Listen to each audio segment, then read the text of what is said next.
नमस्कार, TNP news देख रहे हैं आप और आपके साथ मैं हूं हिमांशी नेगी। बुलेटिन की शुरुआत करते हैं।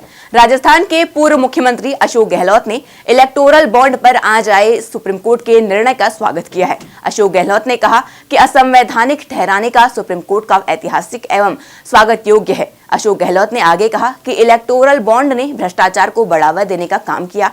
इसने राजनीतिक चंदे की पारदर्शिता को खत्म किया और सत्ताधारी पार्टी बीजेपी को सीधे लाभ पहुंचाया।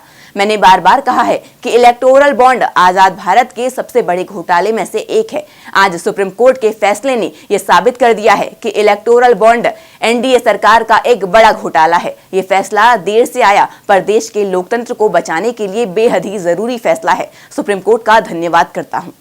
मैंने कहा कि जो बॉन्ड निकले बॉन्ड, ये बहुत बड़ा स्कैंडल है देश का। आज़ादी के बाद का सबसे बड़ा स्कैंडल ये है 5000 से अधिक के बॉन्ड किन से क्या सौदे किए गए, उनके बदले में क्या बॉन्ड लिए गए हैं, क्या छूट दी गई है, देश की विदेशी कंपनियों को किसी को नहीं मालूम है। इतना बड़ा गेम हुआ है और 90% ज़्यादा बॉन्ड मिले बीजेपी को मिले हैं।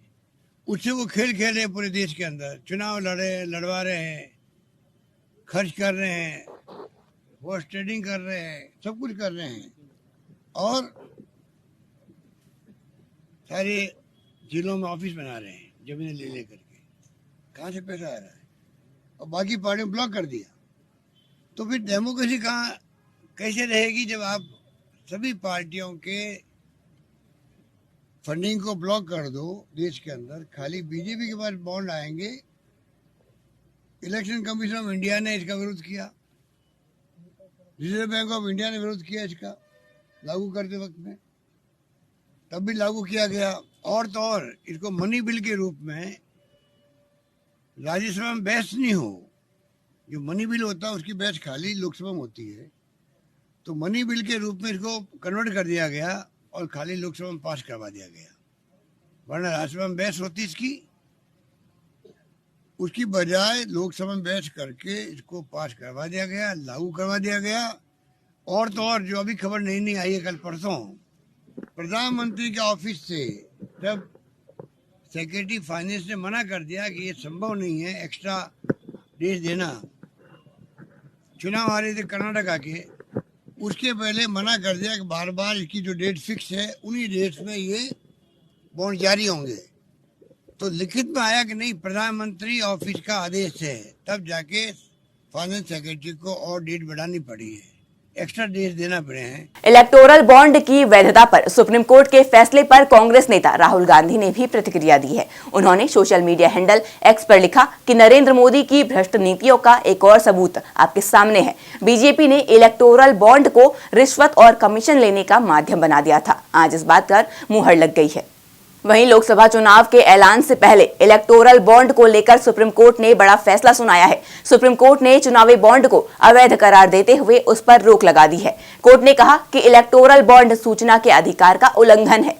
वोटर्स को पार्टियों की फंडिंग के बारे में जानने का हक है। एसबीआई को 3 हफ्तों में रिपोर्ट देनी होगी। आपको बता दें, साल 2018 में इस बॉन्ड की शुरुआत हुई थी। इसे लागू करने के पीछे मत था कि इससे राजनीतिक फंडिंग में पारदर्शिता बढ़ेगी। वहीं इस फैसले पर वकील शादान फरास्तने ने बयान दिया। उन्होंने कहा कि सुप्रीम कोर्ट ने सर्वसम्मति से चुनावी बॉन्ड संशोधन को रद्द कर दिया है। जो संशोधन योजना का आधार थे, उन्हें आयकर अधिनियम और अन्य जैसे विभिन्न अधिनियमों से हटा दिया गया है। सुप्रीम कोर्ट हमारी दलीलों से सहमत है। योजना की गुमनामी सुनिश्चित करने के लिए जो संशोधन पेश किए गए थे, उन्हें रद्द कर दिया गया है और उसके परिणाम स्वरूप योजना को रद्द कर दिया गया है। खबरों में आगे बढ़ते हैं। बीजेपी के राष्ट्रीय अध्यक्ष जेपी नड्डा ने गुजरात से राज्यसभा उम्मीदवार के रूप में अपना नामांकन दाखिल कर लिया है।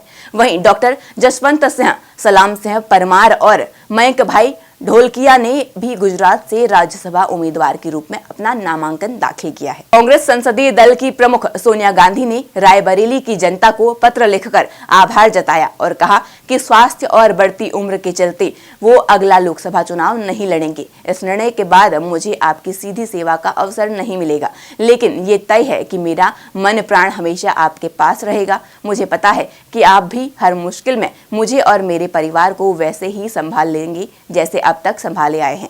वहीं सोनिया की चिट्ठी के बाद यह माना जा रहा है कि रायबरेली से गांधी परिवार का ही कोई सदस्य इस लोकसभा सीट में उम्मीदवार होगा। पश्चिम बंगाल में विपक्ष के नेता शुवेंदु अधिकारी ने बयान दिया है। उन्होंने कहा कि हमने निलंबन के खिलाफ 1 घंटे तक विरोध प्रदर्शन किया।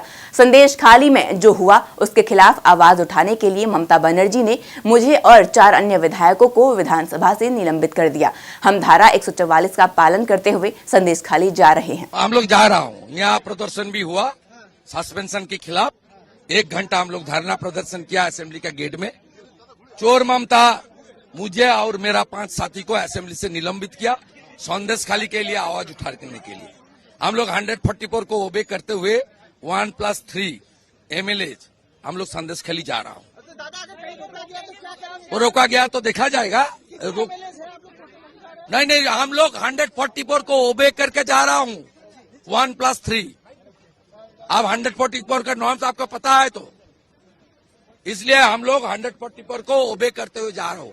बाकी जो होगा वो कॉन्सिक्वेंस डीजीपी राजीव कुमार उसको फेस करना पड़ेगा। खबरों में आगे बढ़ते हैं। पश्चिम बंगाल के संदेश खाली में पुलिस झड़प में घायल हुए बीजेपी के प्रदेश अध्यक्ष सुकांत माजुमदार ने पश्चिम बंगाल के राज्यपाल सीवी आनंदा बोस मिलने पहुंचे और उन्होंने माजुमदार की सेहत की जानकारी ली। गौरतलब है कि पश्चिम बंगाल के संदेश खाली में बुधवार को बीजेपी कार्यकर्ताओं और पुलिस के बीच झड़प हो गई। इस दौरान प्रदेश भाजपा अध्यक्ष और बालूरघाट से सांसद सुकांत मजूमदार घायल हो गए। पहले उन्हें बशीरहाट के एक अस्पताल में एडमिट कराया गया, लेकिन शाम को हालत खराब होने के बाद डॉक्टरों ने उन्हें कोलकाता के अपोलो अस्पताल में रेफर कर दिया। संदेश खाली घटना की जांच के लिए बीजेपी के राष्ट्रीय अध्यक्ष जेपी नड्डा ने एक उच्च स्तरीय समिति का गठन किया है। केंद्रीय मंत्री अन्नपूर्णा देवी, प्रतिमा भौमिक, बीजेपी सांसद सुनीता दुग्गल, कविता पाटीदार, संगीता यादव और ब्रिजलाल घटना स्थल पर जाकर स्थिति का जायजा लेंगे, पीड़ितों से बात करेंगे और अपनी रिपोर्ट जेपी नड्डा को सौंपेंगे। बंगाल के उत्तर 24 परगना जिले के संदेश खाली में महिलाओं के साथ हुए यौन उत्पीड़न और हिंसा की घटना की जांच के लिए बीजेपी के राष्ट्रीय अध्यक्ष जेपी नड्डा ने बुधवार रात 6 सदस्यीय एक उच्च स्तरीय समिति का गठन किया है। वहीं देश की राजधानी नई दिल्ली के हर बॉर्डर पर प्रदर्शनकारियों की आंदोलन का असर देखने को मिल रहा है। प्रदर्शनकारी दिल्ली तक कूच ना कर सकें, इसके लिए दिल्ली पुलिस द्वारा दिल्ली के बॉर्डर्स को सील कर दिया गया है। मंगलवार को प्रदर्शनकारियों के आंदोलन के चलते पुलिस और किसानों में टकराव की स्थिति देखने को मिली थी। किसानों को दिल्ली में घुसने से रोकने के लिए जहां पुलिस को आंसू गैस के गोले छोड़ने पड़े, तो वहीं प्रदर्शनकारियों के द्वारा पुलिस पर पथराव भी किया गया। दिल्ली में प्रदर्शनकारियों के चलते ट्रैफिक पर भी काफी असर देखने को मिल रहा है। वहीं पंजाब में किसान रेलवे ट्रैक पर उतर चुके हैं। रेल मंत्री अश्विनी वैष्णव को एक बार फिर ओडिशा से राज्यसभा उम्मीदवार बनाया गया है और बीजेपी से उन्हें समर्थन देने की घोषणा की गई है। 2019 के राज्यसभा चुनाव के दौरान भी बीजेपी के समर्थन में भी अश्विनी राज्यसभा के लिए चुने गए और मोदी सरकार में मंत्री बने। आज उन्होंने नामांकन दाखिल किया। वहीं नामांकन से पहले उन्होंने प्रभु जगन्नाथ का आशीर्वाद लिया। खबरों में आगे बढ़ते हैं। गोरखपुर में बीआरडी रूफटॉप प्लांट के लोकार्पण एवं प्रशासनिक भवन के शिलान्यास कार्यक्रम को संबोधित करते हुए उत्तर प्रदेश के मुख्यमंत्री योगी आदित्यनाथ ने कहा कि आज का दिन इस मेडिकल संस्थान के लिए बहुत महत्वपूर्ण दिन है, जब यहाँ ग्रीन एंड क्लीन एनर्जी का वाहक ये मेडिकल कॉलेज बन रहा है। इसके साथ ही MBBS की 50 बढ़ी हुई सीटों के लिए नए इंफ्रास्ट्रक्चर के लिए यहाँ शिलान्यास किया गया है। इस अवसर पर पूरे कॉलेज को मैं बधाई देता हूँ। आज का दिन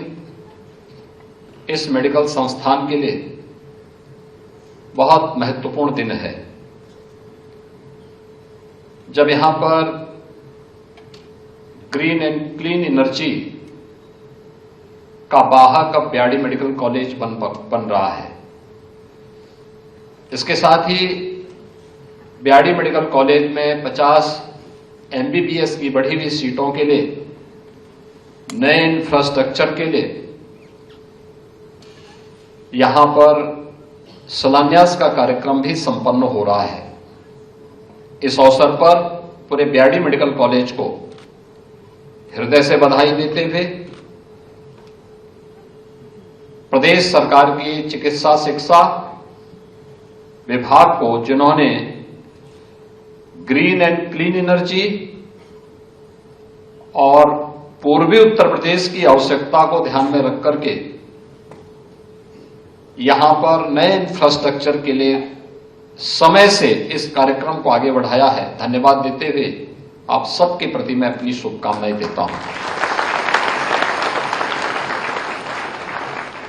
हम सब जानते हैं ब्याड़ी मेडिकल कॉलेज का अपना एक। वहीं मध्य प्रदेश के पूर्व मुख्यमंत्री शिवराज सिंह चौहान ने बयान दिया। उन्होंने कहा कि समाज के हर वर्ग को प्रतिनिधित्व देना और समर्पित कार्यकर्ता को अवसर देने का काम बीजेपी करती है। बहुत योग्य चयन किया गया है। मैं केंद्रीय नेतृत्व का आभार प्रकट करता हूँ। समाज के हर वर्ग को प्रतिनिधित्व देना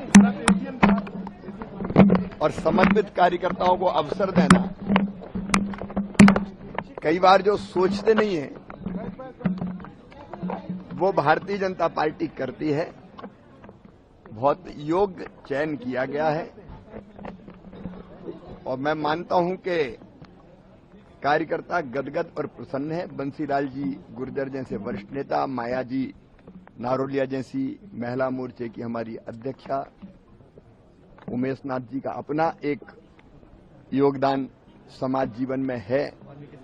वाल्मीकि समाज भी, लेकिन उनका केवल मैं वाल्मीकि समाज के कारण नहीं कर रहा, उनका एक संत के नाते भी समाज सेवा और सामाजिक समरसता में जबरदस्त योगदान है। और मुर्गुन जी हमारे बहुत अच्छे कार्यकर्ता और नेता हैं। बहुत अच्छा चयन हुआ है।